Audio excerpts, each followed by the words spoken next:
Hi hello ನಮಸ್ತೆ. After very long time ನಿಮ್ಮನ್ನೆಲ್ಲ meet ಮಾಡೋಕ್ಕೆ ಒಂದು ಚಿಕ್ಕ ರೆಸಿಪಿ ಜೊತೆ ಬಂದಿದ್ದೀನಿ. ಸೊ ನೀವು ನನ್ನ ಚಾನಲನ್ನು ಸಬ್ಸ್ಕ್ರೈಬ್ ಮಾಡಲಿಲ್ಲ ಅಂದರೆ ಕೆಳಕಾಣೋಂಥ ಸಬ್ಸ್ಕ್ರೈಬ್ ಬಟನ್ ಒತ್ತಿ ಪಕ್ಕದಲ್ಲಿರೋ ಬೆಲ್ ಬಟನ್ ಒತ್ತೋದನ್ನು ಮರಿಬೇಡಿ. ಬನ್ನಿ ಶುರು ಮಾಡೋಣ ಇವತ್ತಿನ ರೆಸಿಪಿ. ವೆಲ್ಕಮ್ ಟು ಮಸಾಲ ಡಬ್ಬ. ನಾನು ಲಾವಣ್ಯ. ಮೊದಲನೇದಾಗಿ ನಾನಿಲ್ಲಿ 1/4 ಕಿಲೋ ಅಷ್ಟು ಚಿಕನ್ನಿಗೆ 1 ಕಪ್ಪಿನಷ್ಟು ಮೊಸರು, 1.5 ಟೀ ಸ್ಪೂನಿನಷ್ಟು ಚಿಲ್ಲಿ ಪೌಡರ್, ಚಿಟಿಕೆಯಷ್ಟು ಅರಿಶಿನ ಪುಡಿ, ರುಚಿಗೆ ತಕ್ಕಷ್ಟು ಉಪ್ಪು ಹಾಗೂ 1 ಟೀ ಸ್ಪೂನಿನಷ್ಟು ಜಿಂಜರ್ ಗಾರ್ಲಿಕ್ ಪೇಸ್ಟನ್ನು ತಗೊಂಡು ಚೆನ್ನಾಗಿ ಚಿಕನ್ ಜೊತೆ ಮಿಕ್ಸ್ ಮಾಡಿ ಅರ್ಧ ಗಂಟೆ ಅಷ್ಟೊತ್ತು ಮ್ಯಾರಿನೇಟ್ ಆಗೋದಕ್ಕೆ ಸೈಡಲ್ಲಿ ಇಡಬೇಕು.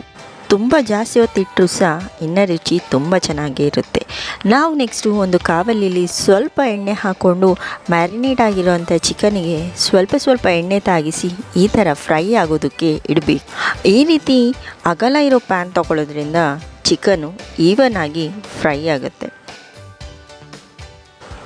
ಚಿಕನ್ನು ಫ್ರೈ ಆಗಿದೆ ಅಂತ ಅನ್ನಿಸಿದ ಮೇಲೆ ಚಿಕನನ್ನು ತಿರುಗಿಸ್ಕೋಬೋದು. ಈ ರೀತಿಯಾಗಿ ನೋಡಿ ಎಷ್ಟು ಚೆನ್ನಾಗಿ ಕೆಂಪಾಗಿದೆಲ್ಲ ಚಿಕನ್ ರೋಸ್ಟ್ ಆಗಿ.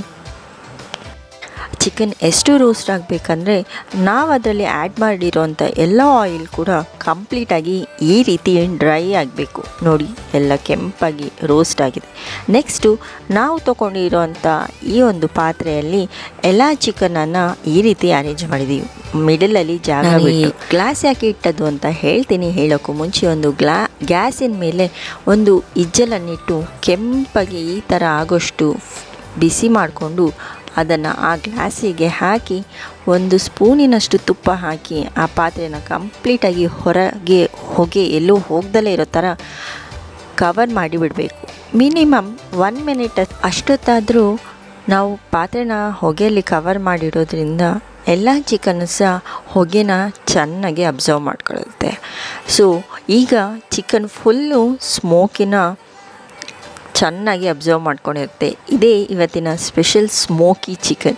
ಸೊ ಇವತ್ತಿನ ರೆಸಿಪಿ ಹೇಗಿತ್ತು ಅಂತ ಎಲ್ಲ ಟ್ರೈ ಮಾಡಿ ಹಾಗೂ ನಿಮ್ಮ ಎಕ್ಸ್ಪೀರಿಯನ್ಸನ್ನು ಕಮೆಂಟ್ ಬಾಕ್ಸಲ್ಲಿ ಹೇಳೋದನ್ನು ಮರಿಬೇಡಿ. Thanks for watching. Have a great day.